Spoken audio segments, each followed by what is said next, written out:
फिर हाजिर हैं हम साइंस की क्लास लेकर। हमारा जो टॉपिक था कल चल रहा था, कल हमने देखा था बेसिकली अब साइंस के बारे में। साइंस के बारे पे देखने के बाद हमने देखा था कि साइंस की हमको कौन कौन सी स्ट्रीम पढ़ना है, फिजिक्स, केमिस्ट्री, बायोलॉजी। उसके बाद हमने देखा था कि बायोलॉजी में बायोलॉजी के बारे में जाना था, बायोलॉजी नाम कैसे आया, बायोलॉजी एक्चुअल में इसका सेपरेशन कैसे हुआ।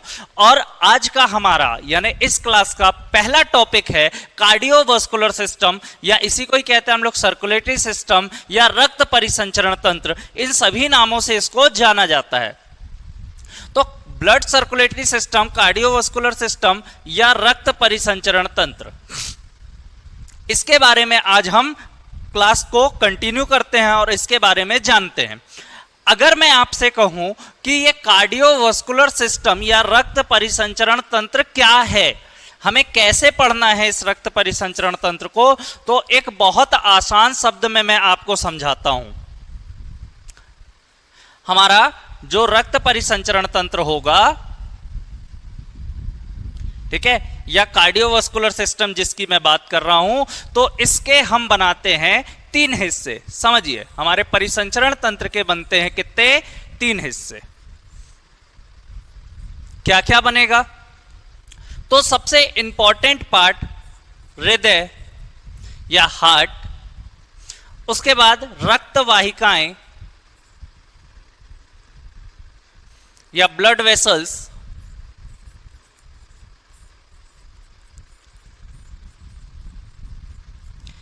रक्त वाहिकाएं या ब्लड वेसल्स, और तीसरी चीज बनती है हमारी रक्त या ब्लड। बात समझ में आई क्या? तो हार्ट, ब्लड वेसल्स और ब्लड, इन 3 चीज से मिलकर हमारा ये पूरा सिस्टम बना हुआ है। बात समझे? अब समझिए ये एक्चुअल में काम कैसे करता है। देखिए, हम सभी लोगों के घर में है ना एक मोटर पंप देखा होगा जिससे पानी भरते हैं, है ना। सबने देखा होगा जिससे हम क्या करते हैं? पानी भरते हैं। तो पानी भरने के लिए वो जो मोटर होती है जिससे हम पानी बाहर निकालते हैं जमीन से, उसको हम अगर देखेंगे या उसको हम समझते हैं तो उसमें 3 चीजें होती है। एक वो जो पंप होता है, एक जो पाइपलाइन होती है, और एक जो पानी है। तो ये 3 चीज का कॉन्सेप्ट, वैसे ये हमारा हार्ट है। अगर मैं मशीन की बात करूं तो यही हमारा क्या है? हार्ट। बात समझ में आई क्या? तो याद रखना, क्या पंप किसी भी तरह से फिल्टरेशन करता है? बिल्कुल नहीं करता। तो पहला क्वेश्चन तो यही क्लियर हो गया कि हमारा हार्ट किसी भी प्रकार से ब्लड का फिल्टरेशन नहीं करता। दूसरी बात, जो उसकी पाइपलाइन होती है लाइक ब्लड वेसल्स, ठीक है, और जो पानी है लाइक ब्लड, बस इसी कॉन्सेप्ट में हमारा ये टॉपिक चलता है। बात समझ में आई क्या? अब वो जो मशीन काम करती है ना, वैसी काम करता है हमारा हार्ट। मशीन का काम क्या होगा? सिर्फ पानी को पंप करना, ऊपर की तरफ धकेलना, वही काम हमारे हार्ट का है। हार्ट का काम भी सिर्फ और सिर्फ क्या है? पंप करना। किसी भी प्रकार का फिल्टरेशन करने का काम हार्ट का नहीं होता। ब्लड वेसल्स है ना, वो पाइप है, वो जो पाइप है वो जहां तक हमें पानी ले जाना है वहां तक वो पहुंचा देगा, इसके अलावा इसका कोई काम नहीं होता। और ब्लड का काम फ्लो, जो क्या कर रहा है? वाटर। मेरी बात अगर आप समझ पा रहे होंगे शायद, ठीक है। अगर मेरी बात समझ पा रहे हैं तो हम क्लास को आगे बढ़ाते हैं।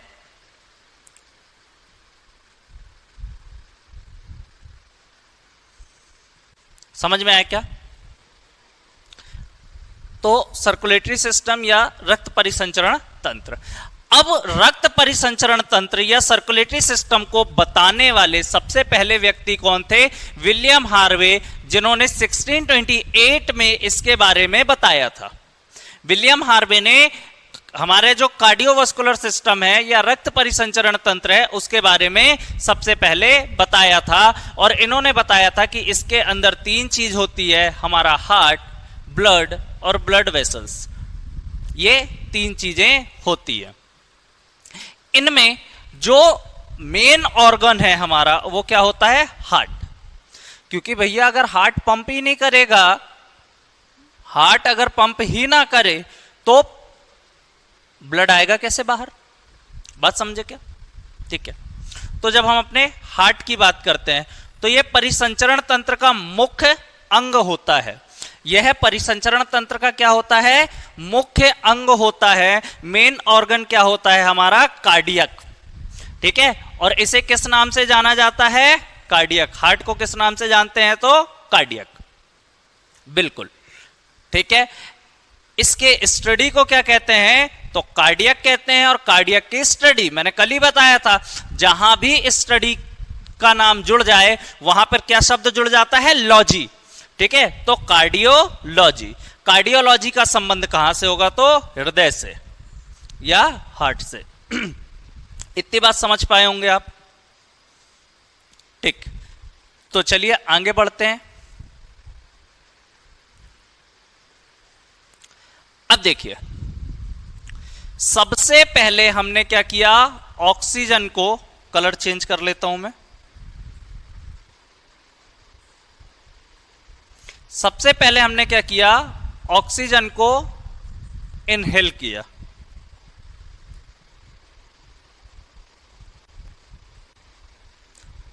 ठीक है। सबसे पहले क्या किया? ऑक्सीजन को इनहेल किया।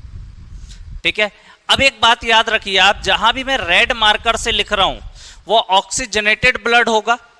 जहां भी रेड पेन चला रहा हूं मैं वो कैसा होगा? ऑक्सीजनेटेड। यानी कि ये सारी की सारी क्या होंगी? आर्टरीज। और ब्लू पेन से जहां भी लिखूंगा वो क्या होंगी? वेन। क्योंकि हमारी जितनी भी आर्टरी यानी कि धमनियां, जितनी भी धमनी होंगी वो कैसा ब्लड लेकर जाएगी? ऑक्सीजनेटेड। कैसा ब्लड कैरी करती है? Oxygenated arteries. ठीक है। जबकि वेन की बात करूंगा यानी शिरा, वेन या शिरा की बात करूंगा तो ये कैसा? डीऑक्सीजनेटेड, जिसको हम प्योर और इसको हम इम्प्योर के नाम से भी जानते हैं। ठीक है। तो सबसे पहले हमने क्या किया? ऑक्सीजन को इनहेल किया। ठीक है।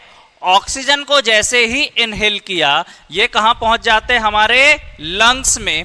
लंग्स में छोटे छोटे एल्वियोलीज होते हैं जो इस ऑक्सीजन को किसके साथ मिला देंगे? एचबी के साथ। किसके साथ मिला देंगे? एचबी के साथ। जैसे ही इसने एचबी के साथ इसे मिलाया तुरंत, है ना, लंग्स से पल्मोनरी वेन, बात समझिए क्या बोला मैंने?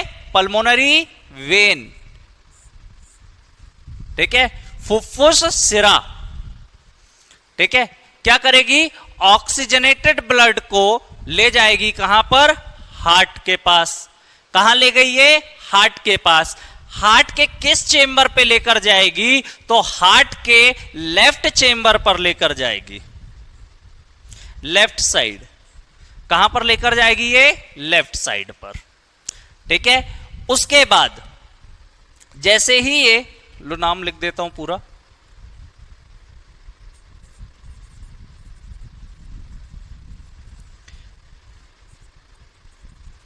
पल्मोनरी वेन, कहां पहुंच रहा है ये? लेफ्ट साइड पे। अब हार्ट जैसे ही, हार्ट के लेफ्ट साइड पे ये जैसे ही पहुंचेगा वैसे ही हमारा हार्ट क्या करता है? सिस्टोल। देखो हार्ट का काम है सिकुड़न और शिथिलन, है ना, जिसको हम क्या कहते हैं? सिस्टोल और डायस्टोल। सिस्टोल और डायस्टोल। सिकुड़ने को कहते हैं सिस्टोल, है ना, और शिथिलन को क्या कहते हैं? डायस्टोल।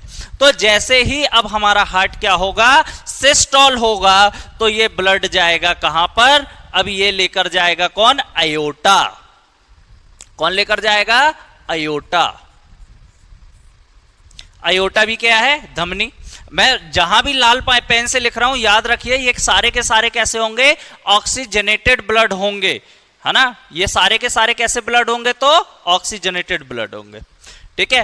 अयोटा, अयोटा हमारी जो है मेन आर्टरी है।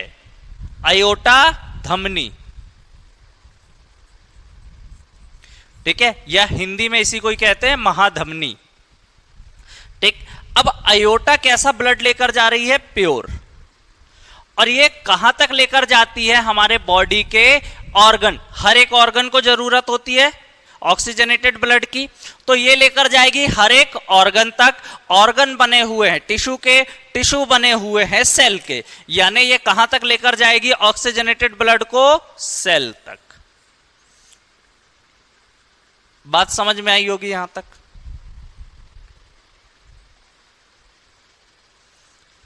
अब यहां पर होगा सेल रेस्पायरेशन, और जैसे ही सेल रेस्पायरेशन होता है तो ये ऑक्सीजनेटेड ब्लड किस में बदल जाएगा? डीऑक्सीजनेटेड ब्लड में। किस में बदल जाएगा? डीऑक्सीजनेटेड ब्लड में। ठीक है।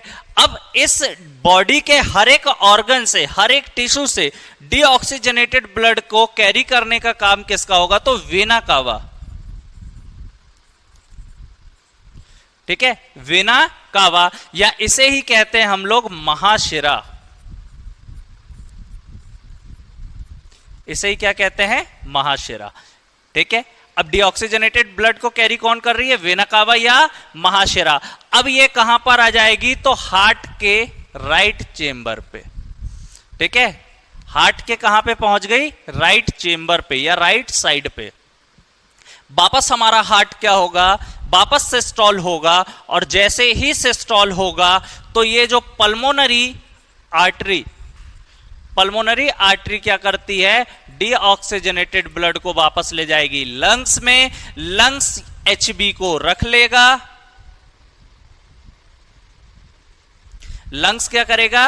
एचबी को रख लेगा और CO2 को रिलीज कर देगा। बात समझ में आई? ये पूरी बात समझाने का काम किसने किया था? ये बात समझाई थी विलियम हार्वे ने। सबसे पहले क्या किया? जैसे ही हमने ऑक्सीजन ली, जैसे ही हमने क्या की?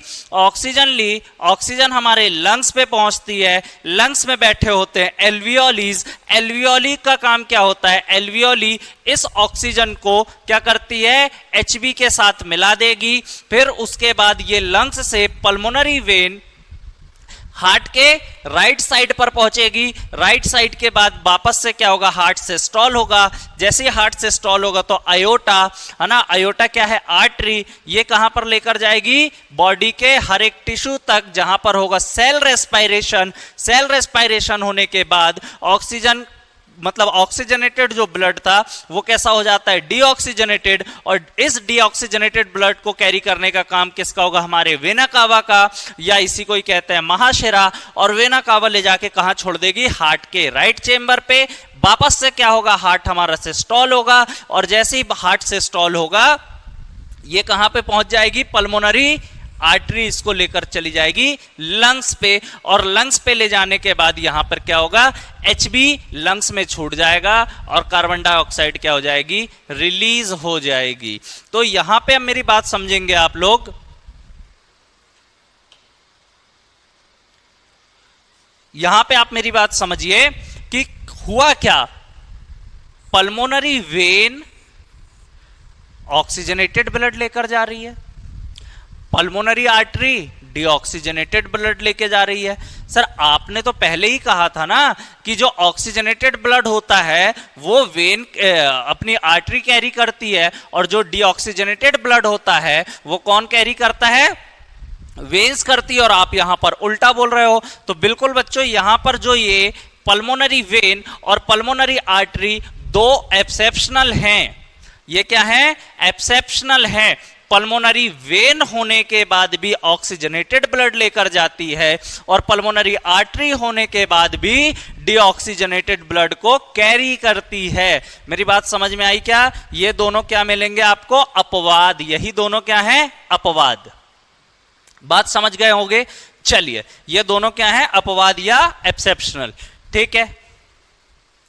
अब बात आई हमारी यहां पर कि ऑक्सीजनेटेड ब्लड था, इसके पास ऑक्सीजन था, ये CO2 में कैसे बदल गया? डीऑक्सीजनेटेड कैसा हो गया? क्या हो रहा है? Cell respiration. तो देखिए, हमारे पास था ग्लूकोज। ग्लूकोज क्या करता है?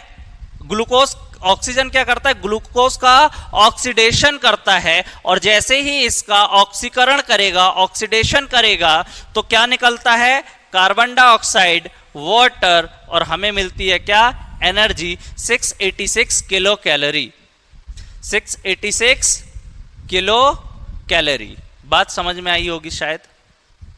ठीक है, तो अब देख लीजिए, जैसी ऑक्सीडेशन हुआ ग्लूकोज का तो क्या हुआ, ऑक्सीजन किस पे कन्वर्ट हो गया, कार्बन डाइऑक्साइड पे। बात समझ गए होंगे। चलिए आगे बढ़ते हैं। इतनी बात समझ में आई होगी सबको।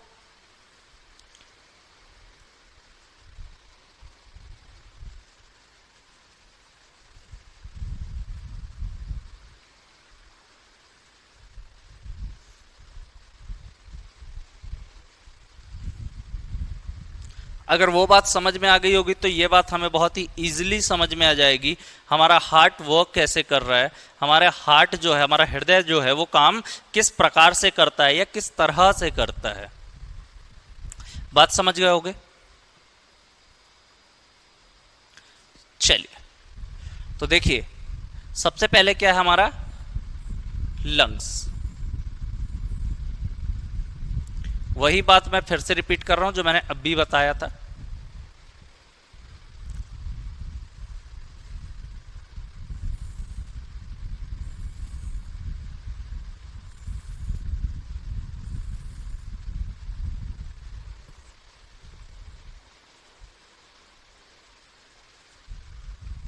लंग्स से हमने क्या की, ऑक्सीजन को इनहेल किया, ऑक्सीजन पहुंच गया कहां पर, लंग्स में। लंग्स से एल्वियोली ने क्या किया, एल्वियोली ने इस Hb के साथ ऑक्सीजन को मिला दिया और ये क्या हो गया, ऑक्सीजनेटेड। अब ऑक्सीजनेटेड ब्लड को कैरी करने का काम कौन करेगा, तो पल्मोनरी वेन। ठीक है, किसने कर लिया, पल्मोनरी वेन। और पल्मोनरी वेन ने इस ऑक्सीजनेटेड ब्लड को कहां पर लाकर छोड़ दी, हार्ट के लेफ्ट साइड में। ठीक है, कहां पर छोड़ दी, तो हार्ट के लेफ्ट साइड पर। अब जैसे ही यहां पर हार्ट के लेफ्ट साइड पर ऑक्सीजनेटेड ब्लड आया, हार्ट के लेफ्ट साइड पर ऑक्सीजनेटेड ब्लड आता है, वैसे ही ये वॉल्व दिख रही होगी जिसका नाम है बायकस्पिड।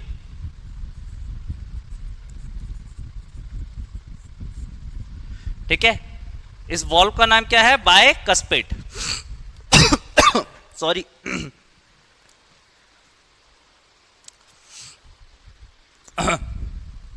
इस वॉल्व का नाम क्या है, बायकस्पिड वॉल्व। जैसे ही ये बायकस्पिड वॉल्व, जैसे ही ये बायकस्पिड वॉल्व क्या होगी, ओपन होगी। जैसे ही बायकस्पिड वॉल्व क्या होती है, ओपन होती है, वैसे ही ऑक्सीजनेटेड ब्लड कहां पे पहुंच जाएगा, हमारे हार्ट के ये वाले हिस्से में, जिसको हम किस नाम से जानते हैं, निलय या वेंट्रिकुलम। ठीक है, लेबलिंग मैं कर दूंगा, एक बार पे कर दूंगा। ठीक है ना। चलिए लेबलिंग ही कर देता हूं पहले।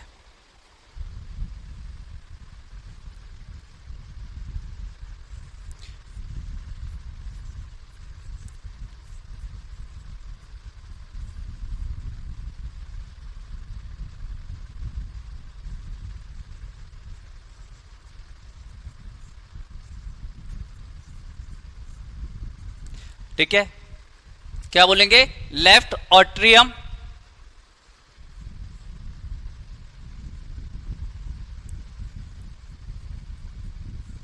बायां निलय।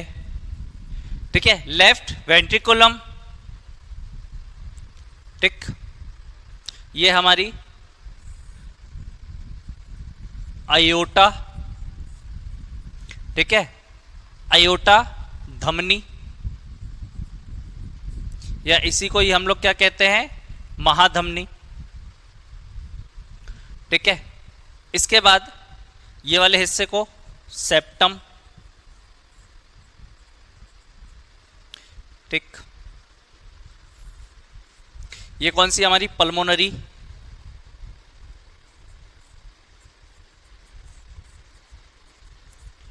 धमनी। ये वॉल्व जिसका नाम है ट्राइकस्पिड।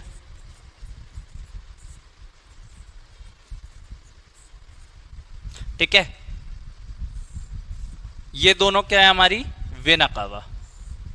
ठीक है, इन दोनों का नाम क्या है, यहां पे भी एक लंग्स बना देता हूं। ठीक है,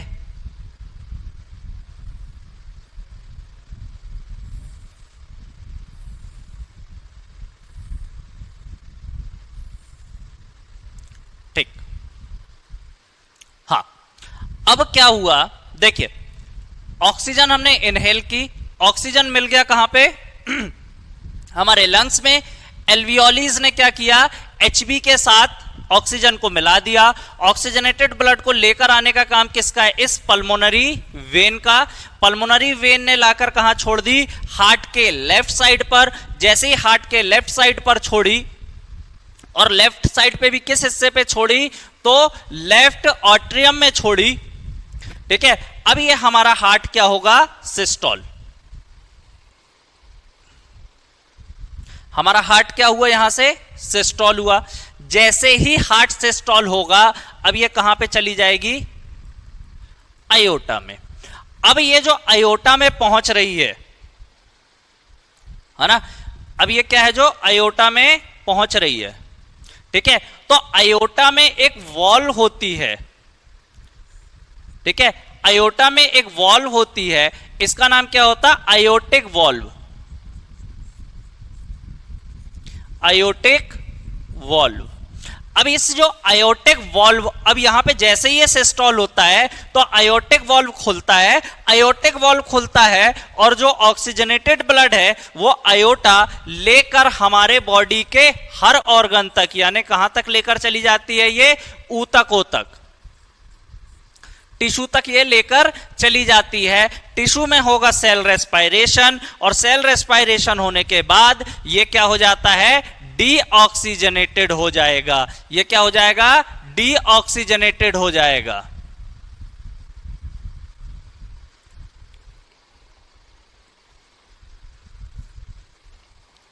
ठीक है, अब ये जो टिश्यू पे पहुंचते हैं तो टिश्यू कैसे हो जाते हैं, डीऑक्सीजनेटेड हो जाते हैं। जैसे ही ये डीऑक्सीजनेटेड होगा, है ना, यानी अब यहां पे क्या हो गया, Hb प्लस CO2 डीऑक्सीजनेटेड हो गया। अब इस डीऑक्सीजनेटेड ब्लड को कैरी करने का काम किसका है, वेना कावा का। किसका है, तो वेना कावा, यानी मैं लिख देता हूं यहां पे महाशिरा, या इसी को ही क्या कहते हैं, वेना कावा।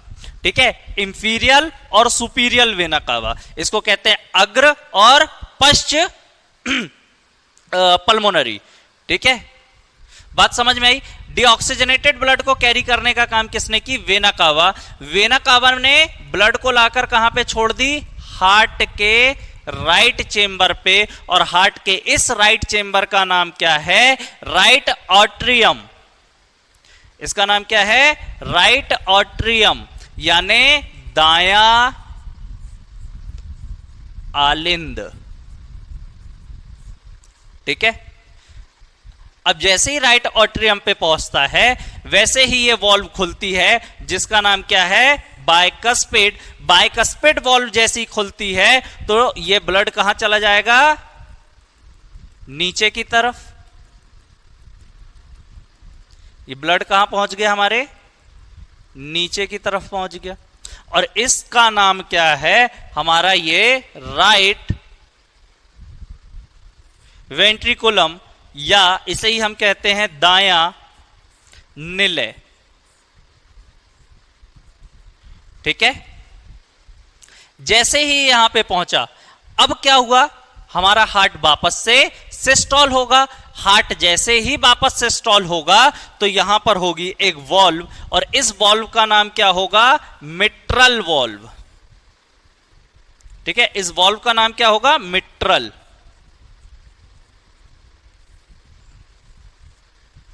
इस वॉल्व का नाम क्या है, मिट्रल। अब मिट्रल वॉल्व खुलेगा, और जैसे ही मिट्रल वॉल्व खुलेगा, ये कहां पहुंच जाएगा, ऊपर की तरफ। ये वापस कहां पहुंच गया, ऊपर की तरफ। ठीक है, और अब ये कहां पे पहुंच जाएगा, वापस लंग्स के पास, है ना। और ये लेकर कौन जा रहा है, तो पल्मोनरी धमनी, है ना। ये कहां पर लेकर चली जाएगी, वापस लंग्स में या फेफड़ों में। बात समझ में आई क्या? हमारा हार्ट का वर्क ऐसा कुछ है, कैसा वर्क कर रहा है, कहां से ऑक्सीजनेटेड ब्लड आ रहा है, कहां से डीऑक्सीजनेटेड ब्लड आ रहा है, यहां तक पे बात समझ में आई होगी तो बताएं।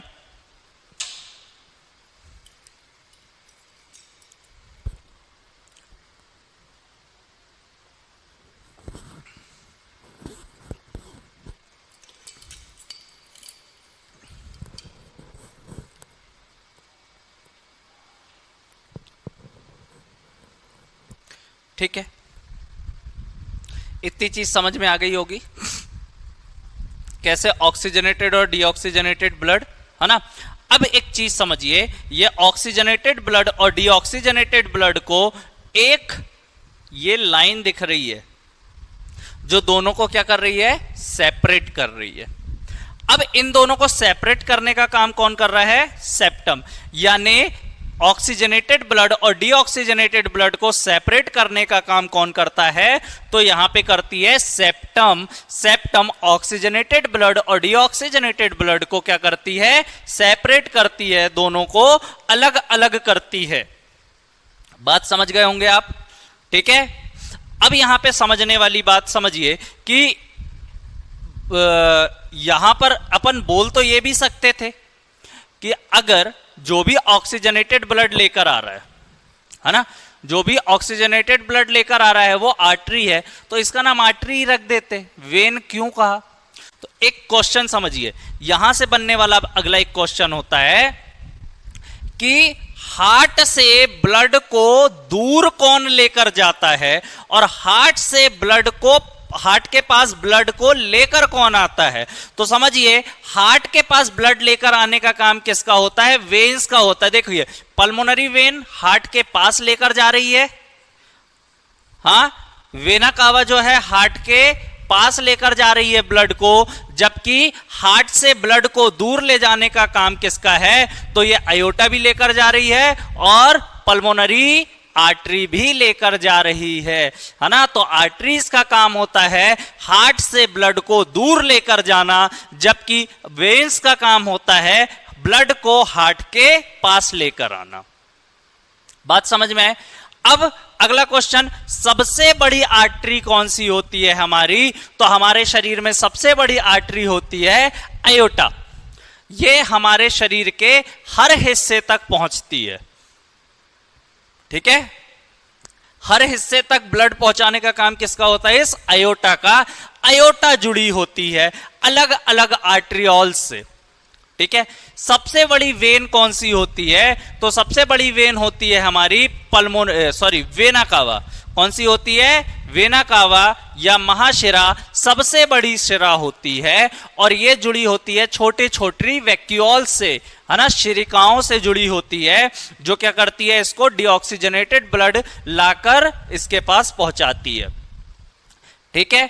अब अगला क्वेश्चन, हमारे हार्ट के कितने चेंबर होते हैं? हमारे हार्ट के कितने पार्ट होते हैं? हमारे हार्ट के कितने पार्ट होते हैं? तो हमारे हार्ट के होते हैं 2 पार्ट, लेफ्ट पार्ट और राइट पार्ट। कौन कौन सा होगा? लेफ्ट पार्ट और राइट पार्ट। जबकि यहीं से क्वेश्चन बनता है हार्ट में चेंबर कितने होते हैं? तो हार्ट में चेंबर होंगे 4, है ना। अपना सबसे पहले लेफ्ट ऑट्रियम, लेफ्ट वेंट्रिकुलम, ठीक है, और राइट ऑट्रियम, राइट वेंट्रिकुलम। चेंबर कितने होंगे? 4। भाग कितने होंगे? हिस्से कितने होंगे? तो 2, लेफ्ट पार्ट और राइट पार्ट। बात समझ पाए होगे आप, ठीक है। अगला क्वेश्चन बनता है, हमारे हार्ट में कितनी वॉल्व होती है? तो हमारे हार्ट में टोटल 4 वॉल्व होती है। कौन कौन सी? Bicuspid, tricuspid, aortic, mitral. Total कितनी वॉल्व हो गई? 4। और ये चारों वॉल्व एक दिन में लगभग 1 लाख बार खुलती और बंद होती है, ठीक है। ये चारों वॉल्व क्या होगी? दिन में 1 लाख बार खुलती और बंद होती है, ठीक। इसके बाद अगली चीज, हाँ, हमारा अब यहां से क्वेश्चन बनता है कि हार्ट को प्योर ब्लड यानी ऑक्सीजनेटेड ब्लड कौन देता है? मेरी बात समझना, है ना। जैसे हमारे हर ऑर्गन को ब्लड की जरूरत है, यानी ऑक्सीजन की जरूरत है, वैसे ही हार्ट को भी तो जरूरत है। और ये क्वेश्चन 99% बच्चे गलत करके आते हैं।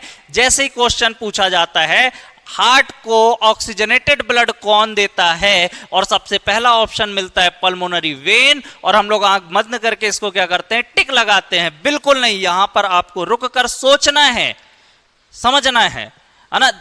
तो अब जैसे हमारे बॉडी के हर एक ऑर्गन को ऑक्सीजन की जरूरत है, हमारे बॉडी के हर एक हिस्से को ऑक्सीजन की जरूरत है, तो अब यहां पर क्या होगा, जैसे हर एक हिस्से को ऑक्सीजन की जरूरत है तो हार्ट को भी होगी। तो हार्ट को ऑक्सीजनेटेड ब्लड देने का काम कौन करती है, कोरोनरी आर्टरी। मैं लिख देता हूं, कौन करता है, कोरोनरी आर्टरी। ऑक्सीजनेटेड ब्लड देने का काम कौन करेगा, तो कोरोनरी आर्टरी।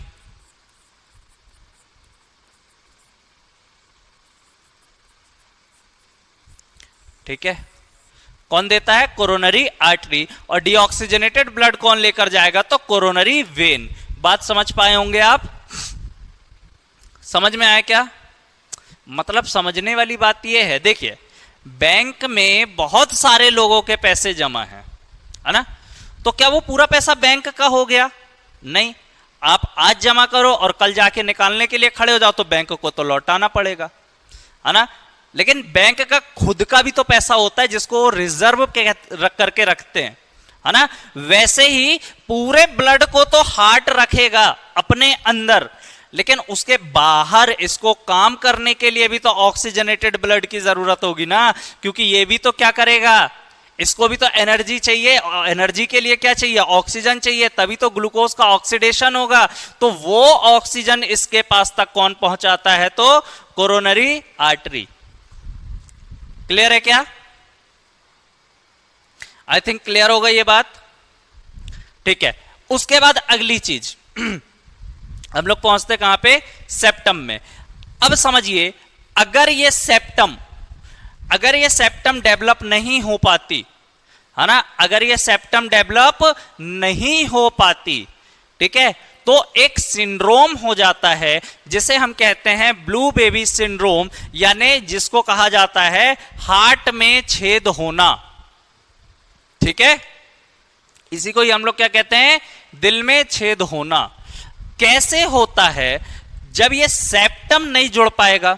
अब ये जो सेप्टम नहीं जुड़ पाया तो क्या होगा, ऑक्सीजनेटेड और डीऑक्सीजनेटेड ब्लड आपस में मिल जाएंगे। ऑक्सीजनेटेड ब्लड और डीऑक्सीजनेटेड ब्लड क्या होने लगेंगे, आपस में मिलने लगेंगे। और जैसे ही ये मिलना चालू होंगे, ऑक्सीजनेटेड ब्लड और डीऑक्सीजनेटेड ब्लड जब ये आपस में मिलना चालू होंगे तो ये सारे के सारे ब्लड को क्या कर देंगे, डीऑक्सीजनेटेड कर देंगे। यानी सारा ब्लड कैसा हो जाएगा, इंप्योर हो जाएगा, यानी सारा ब्लड डीऑक्सीजनेटेड हो जाएगा।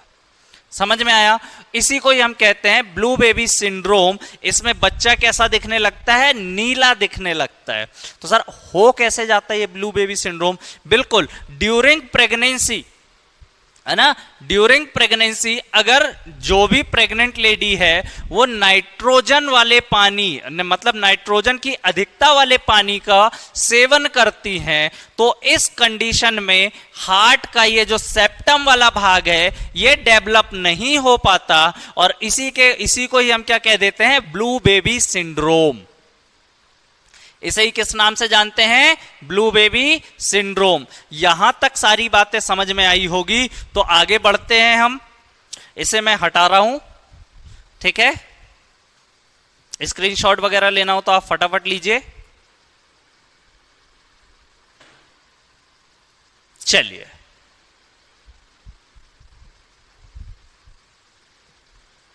अब समझिए, हमारे हार्ट के ऊपर एक मेम्ब्रेन पाई जाती है, ठीक है। हार्ट के ऊपर क्या होती है, एक मेम्ब्रेन पाई जाती है, ठीक। हार्ट के ऊपर एक मेम्ब्रेन पाई जाती है, इस मेम्ब्रेन का नाम होता है पेरिकार्डियम।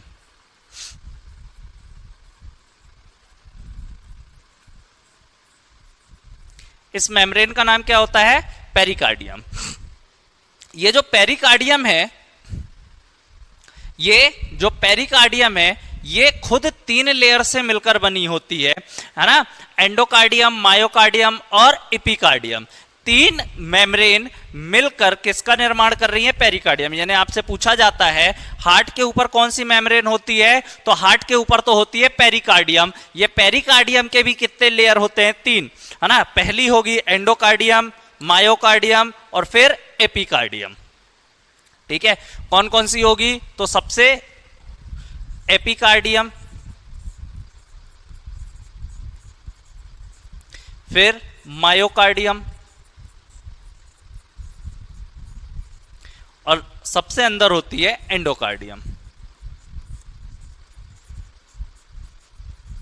ठीक है, ये 3 मेम्ब्रेन से किसका निर्माण हो रहा है? पेरिकार्डियम। तो सर ये जब 3 अलग अलग नाम मेम्ब्रेन से बनी हुई है तो इसका नाम पेरिकार्डियम क्यों रखा? बता रहे हैं। ये जो मायोकार्डियम है और एंडोकार्डियम है ना, तो मायोकार्डियम और अपनी एंडोकार्डियम, यानी अगर मैं बताऊं आपको सबसे ऊपरी लेयर, सबसे ऊपरी परत जो है वो कौन सी है? एपिकार्डियम। एपिकार्डियम के बाद दूसरी आती है कौन सी? मायोकार्डियम। और मायोकार्डियम के बाद कौन सी आएगी? तो एंडोकार्डियम। ऐसे 3 लेयर से मिलकर बना है ये। और जो मायोकार्डियम है ना, ये अपनी मायोकार्डियम है और ये कौन सी है? एंडो।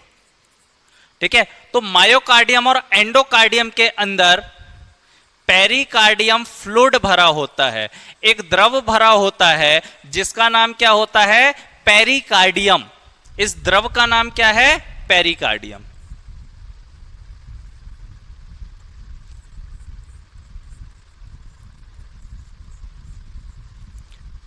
ठीक है, इस द्रव का नाम क्या है? तो पेरिकार्डियम। अब मेरी बात समझिए, ये लिक्विड काम कैसे करता है? किसी भी लिक्विड की प्रॉपर्टी है ना, किसी भी लिक्विड की प्रॉपर्टी है जो कि किसने बताया था? ठीक है, लिक्विड की प्रॉपर्टी है ना, लिक्विड की प्रॉपर्टी क्या होती है कि किसी भी लिक्विड पे जब हम फोर्स लगाते हैं, है ना, किसी भी लिक्विड पे जब हम क्या करते हैं? फोर्स लगाते हैं, तो ये लिक्विड सारे फोर्स को बराबर बराबर हर हिस्से में क्या कर देता है? डाइवर्ट कर देता है। और यही बात किसने बताई थी? पास्कल ने। किसने बताई थी? पास्कल ने बताई थी। पास्कल का कहना यह था कि अगर आप खुद एग्जाम्पल अपने घर पे ट्राई कर सकते हो, अगर ये आपका एक ग्लास भरा हुआ रखा है, बिल्कुल एकदम यहां टिप तक भरा हुआ है ना, अगर ये ग्लास क्या हुआ? एकदम टिप तक भरकर रखा हुआ है और इसमें अगर मैं इस टिप में 10 ग्राम शक्कर डालूं तो 10 ग्राम पानी बाहर आ जाएगा? बिल्कुल आ जाएगा। ठीक है, लेकिन एक चीज सोचिए आप, जब मैं 10 ग्राम शक्कर डाल रहा हूं तो 10 ग्राम पानी बाहर की ओर निकल रहा है, तो क्या गिलास के किसी पर्टिकुलर एक हिस्से से पानी गिरेगा? नहीं, ग्लास के चारों तरफ से पानी गिरेगा। यही बात पास्कल ने समझाई कि लिक्विड का रूल होता है, फ्लूइड का रूल होता है, जब भी किसी भी लिक्विड पर फोर्स लगाया जाए तो वो बराबर बराबर अपने फोर्स को डाइवर्ट कर देता है। तो सर ये अभी क्यों बता रही हो? फिजिक्स पे बताना ना। नहीं भाई, क्योंकि ये जो पेरिकार्डियम है ना, पेरिकार्डियम काम किसके जैसे कर रहा है? जब हमारे हार्ट में, यानी हमारे हार्ट वाले हिस्से पर कहीं पर धक्का लगे या चोट लगे, तो ये पेरिकार्डियम क्या करेगा? उस फोर्स को बराबर हर हिस्से में बांट देगा ताकि पर्टिकुलर एक जगह पर जाकर इंजरी ना हो। बात समझ गए होगे?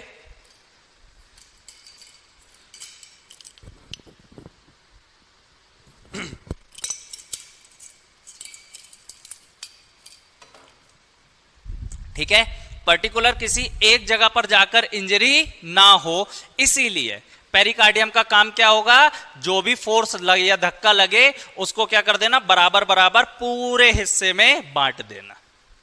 ठीक है, अगले क्वेश्चन क्या क्या होते हैं? अगला क्वेश्चन होता है हमारा हार्ट कहां पर लोकेटेड होता है? अब बिल्कुल हमारा जवाब तो यही हो जाता है, हमारा हार्ट लोकेटेड होता है कहां पर? लेफ्ट साइड पर। लेफ्ट साइड पे कहां? यहां नहीं। तो अब क्वेश्चन के आंसर ऐसे आते हैं, लेफ्ट में तो कहां पर, स्टर्नम, ये हमारी बोन है जो ये बन रहा है, इसको कहते हैं हम लोग क्या, स्टर्नम बोन। यहां से यहां तक वाले हिस्से में होती है जो, है ना, जिसकी लंबाई लगभग 15 सेंटीमीटर होती है। तो अब ये हार्ट लोकेटेड कहां होता है, स्टर्नम के ठीक बाजू में, किस साइड, लेफ्ट साइड, स्टर्नम के ठीक लेफ्ट में। कहां से कहां तक, तो ये जो हमारी कॉलर की फर्स्ट बटन और ये जो आती है सेकंड बटन, यानी यहां से चालू होती है हमारी सेकंड रिब्स, सेकंड रिब्स से सिक्स्थ रिब्स के बीच में। बात समझ में आई, कहां से कहां तक है, सेकेंड रिब्स से सिक्स्थ रिब्स के बीच में, स्टर्नम के ठीक लेफ्ट में हमारा हार्ट क्या होता है, लोकेटेड होता है। समझ गए होगे मेरी बात को, ठीक है। अब इसकी लंबाई और चौड़ाई के बारे में पूछा जाता है ना। तो अब देखिए हार्ट की लेंथ कितनी होती है ना। तो हमारे हार्ट की जो लेंथ होती है ये लगभग 9 से 12 सेंटीमीटर होती है, 9 से 12 सेंटीमीटर, ठीक है, 9 to 12 सेंटीमीटर। और जो इसकी चौड़ाई की बात करते हैं, है ना, जब इसकी चौड़ाई की बात करते हैं तो ये होती है लगभग 7 से 8 सेंटीमीटर, ठीक है। कितनी होगी, 7 to 8 सेंटीमीटर। यानी लेंथ की बात करेंगे तो कितनी होगी, 9 to 12 सेंटीमीटर। ब्रेथ की बात करेंगे तो कितनी होती है, 7 to 8 सेंटीमीटर। बिल्कुल दुनिया भर के गम इसी में समा जाते हैं, इतनी ही लेंथ और ब्रेथ में, ठीक है। हाँ, और एक बात और ध्यान रखिए, यहां पे किसी भी प्रकार की हड्डी नहीं है ना, तो ये टूटेगा नहीं, ठीक है, हमारा हार्ट टूटेगा नहीं, ठीक, किसी भी प्रकार की हड्डी नहीं होती। बात समझ में आ गई क्या, ठीक है। इतनी चीज में किसी भी चीज को लेकर कोई समस्या है तो बताएं। क्लियर है सब, चलिए तो हम लोग आगे बढ़ते हैं।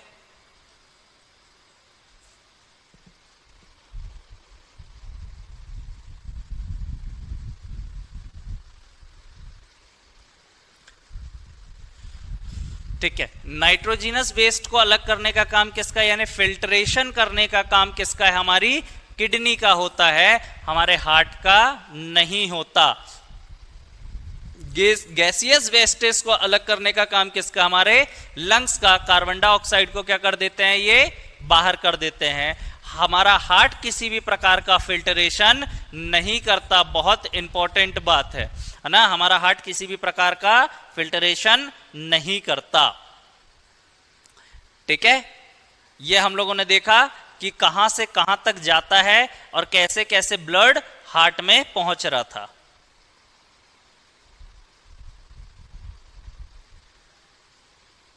ठीक है, एक्सेप्शनल हमारे पास पल्मोनरी आर्टरी जो डीऑक्सीजनेटेड ब्लड को कैरी करती है, पल्मोनरी वेन जो वेन होकर भी क्या कर रही है, ऑक्सीजनेटेड ब्लड को कैरी कर रही है, ठीक है।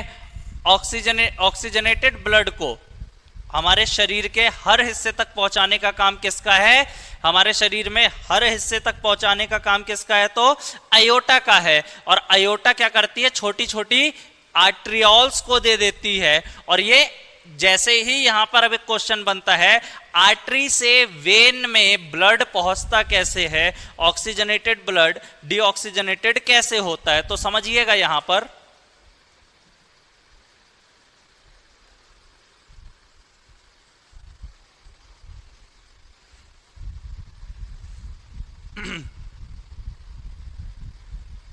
देखिए ये हमारी आर्टरीज हैं, ठीक है, और ये हमारी वेन है, लिख देता हूं, है ना। ये क्या है, धमनी, और ये क्या है, शिराएं, ठीक है। अब जो हमारी आर्टरी है ये कैसे ब्लड को कैरी कर रही है, ऑक्सीजनेटेड,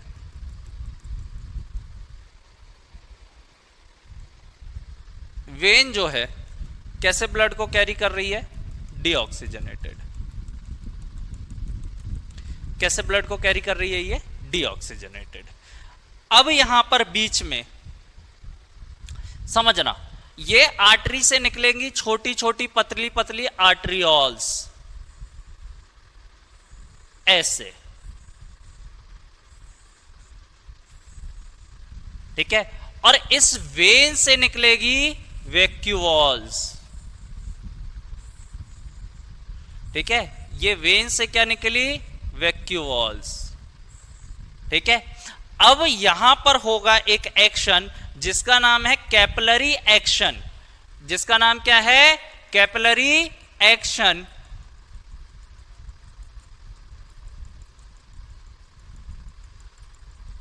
यहां पर क्या होगा? अब कैपिलरी एक्शन, ठीक है। तो ये कैपिलरी एक्शन से ऑक्सीजनेटेड ब्लड, मतलब जो डीऑक्सीजनेटेड हो गया था, वो कहां पर पहुंच जाएगा? वेन्स में पहुंच जाएगा। तो ये जो एक्शन हो रहा है इसी का नाम क्या है? Capillary action. ये वाला एक्शन का नाम क्या है? Capillary action. इसे ही हम क्या कहते हैं? Capillary action. इसे कहते हैं कैपिलरी एक्शन, ठीक है। कैपिलरी एक्शन या केशिकत्व, ठीक है। केशिकत्व तो आप लोग जानते होंगे, ठीक है। तो धमनी से शिराओं तक ब्लड कैसे, रक्त कैसे पहुंचता है? तो कैपिलरी एक्शन से पहुंचता है। बात समझ गए? ठीक है, चलिए वापस चलते हैं अपने मुद्दे की ओर।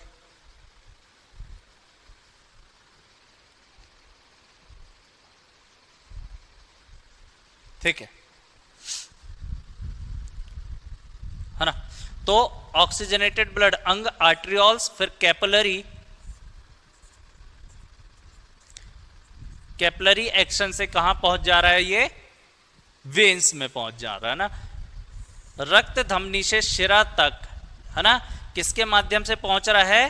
कोशिका के माध्यम से पहुंच रहा है ना। और कोशिका ही में ही क्या है? छोटी छोटी आर्ट्रियोल्स और वैक्यूवॉल्स, है ना। और कौन सा एक्शन होगा? तो कैपिलरी एक्शन होगा। अभी मैंने बताया अपने हार्ट के कितने हिस्से होंगे, पार्ट पूछा तो 2, है ना।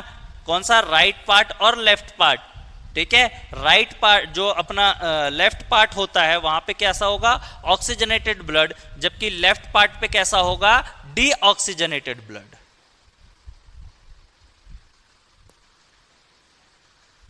ठीक। जबकि अगर पूछ ले हमारे मनुष्य के हार्ट के, मतलब हार्ट में कितने चेंबर होते हैं? तो 4, है ना। 2 आलिंद जो ऊपर की तरफ होते हैं, 2 वेंट्रिकुलम जो नीचे की तरफ होते हैं, ठीक है। हमारे हार्ट के ऊपर एक मेम्ब्रेन पाई जाती है जिसका नाम क्या है? Pericardium membrane. पेरिकार्डियम मेम्ब्रेन भी कितने? 3 लेयर से बनी है, एपिकार्डियम, मायोकार्डियम और एंडोकार्डियम, ठीक है। मायोकार्डियम और एंडोकार्डियम के बीच में क्या भरा होता है? पेरिकार्डियम द्रव भरा होता है। एक चीज और समझिए, ये मायोकार्डियम के पास माइटोकॉन्ड्रिया की बहुत ज्यादा अधिकता होती है। मायोकार्डियम जो होती है हमारी, इसके अंदर मायोकार्डियम में माइटोकॉन्ड्रिया की बहुत अधिकता होती है, क्योंकि अभी अपन आगे देखेंगे मायोकार्डियम के बारे में, है ना। क्योंकि हम लोगों ने तो अभी क्या देखा? हमारा हार्ट जो है ये फंक्शन कैसे कर रहा है ना। लेकिन फंक्शन चालू कैसे होगा? फंक्शन चालू कैसे होगा? जैसे वही मैंने बात की थी, मशीन, है ना। मशीन के फंक्शन तो हमें मालूम है कि पंप को क्या काम, पंप का काम क्या है? पानी को बाहर फेंकना। वेसल्स का काम क्या है? पानी को बाहर लेकर जाना, यानी पाइपलाइन का काम क्या है? पानी को बाहर लेकर जाना। पानी का काम है फ्लो करना। लेकिन जरूरत किसकी है? इलेक्ट्रिसिटी की। जरूरत यहां पर किसकी है? तो इलेक्ट्रिसिटी की जरूरत है, तभी तो हमारी मशीन चालू होगी। तो जो इलेक्ट्रिसिटी का काम है ये कौन करेगा? हमारे हार्ट को भी तो इलेक्ट्रिसिटी की जरूरत होगी, तभी तो ये काम कर पाएगा आगे। चलिए, ठीक है। तो मध्य परत जो होती है मायोकार्डियम, इसमें माइटोकॉन्ड्रिया की बहुत अधिकता होती है। हाँ, हार्ट के वेट की बात करता है तो कितना होता है, 250 से 350 ग्राम होता है। महिलाओं में ये छोटा होता है, जबकि पुरुषों में हृदय जो होता है वो बड़ा होता है। यहां तक की बात तो ठीक है। एक बार क्वेश्चन पूछा गया था, हार्ट का जो वेट है कितने औंस होता है, ठीक है, कितने औंस होता है, तो कितने 9 से 12 औंस होता है, ठीक है, कितने औंस होता है, 9 से 12 औंस। 1 औंस इक्वल्स टू 28.35 ग्राम होता है, ठीक है। हमारा हार्ट किसका बना होता है, तो लीनियर मसल्स का बना होता है, जो काम किसके जैसे करता है, नॉन लीनियर मसल्स की तरह कार्य करता है, ठीक है। हमारे पास हार्ट में कितने वॉल्व थे, तो 4, है ना, ट्राइकस्पेड, बाइकस्पेड, आयोटिक और मिट्रल, जो दिन में लगभग 1 लाख बार खुलते और बंद होते हैं।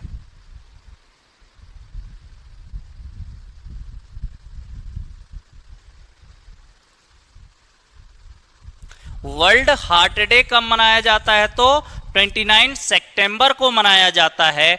कैथ लैब का संबंध अस्पतालों में कहां से होता है, तो हृदय संबंध से होता है। हार्ट को प्योर, है ना, यानी ऑक्सीजनेटेड ब्लड देने का काम कौन करता है, कोरोनरी आर्टरी, है ना, ठीक है। अब यहां पे समझना, लीवर को जो ऑक्सीजनेटेड ब्लड देने का काम है ये हेपेटिक आर्टरी तो करती है, लेकिन हेपेटिक आर्टरी केवल और केवल कितना देती है, 20%। जबकि एक और वेन होती है, जिस वेन का नाम क्या है, पोर्टल वेन, है ना। ये दूसरा अपवाद है, पहला तो पल्मोनरी है, दूसरा पोर्टल है। पोर्टल वेन होते हुए भी ऑक्सीजनेटेड ब्लड को क्या करती है, कैरी करती है, ठीक है। और हमारे लीवर को क्या करती है, प्योर यानी ऑक्सीजनेटेड ब्लड पहुंचाती है,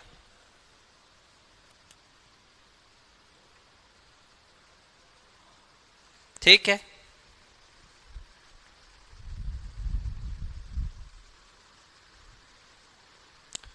ठीक, हमारे ब्लड में कोलेस्ट्रॉल कितना होना चाहिए, 180 to 200 ग्राम पर DL या पर 100 ml, ठीक है। अटैक, हार्ट अटैक के बाद का जो 1 घंटे का समय होता है उसे हम किस नाम से जानते हैं, गोल्डन आवर। और इसी समय जिसको अटैक आता है उसे एक इंजेक्शन लगाया जाता है जिसका नाम क्या होता है, बीटा ब्लॉकर। अगर वेन मतलब कि हमारी ब्लड वेसल्स में क्या हो जाए, कोलेस्ट्रॉल जमने लगे, इसी को तो क्या कराई जाती है, एंजियोप्लास्टी कराई जाती है। और इसमें क्या किए जाते हैं, प्लेटिनम के सिस्टन या रिंग डाले जाते हैं, ठीक है। प्लेटिनम के क्या, सिस्टन या रिंग डाले जाते हैं, ठीक है। अब प्लेटिनम के ही क्यों डालते हैं, क्योंकि प्लेटिनम पे किसी भी प्रकार की कोटिंग नहीं होती, ये किसी भी प्रकार से रिएक्शन नहीं करेगा, ठीक है। इसे ही हम किस नाम से जानते हैं, एंजियोग्राफी। बात समझ गए होंगे आप लोग, ठीक है।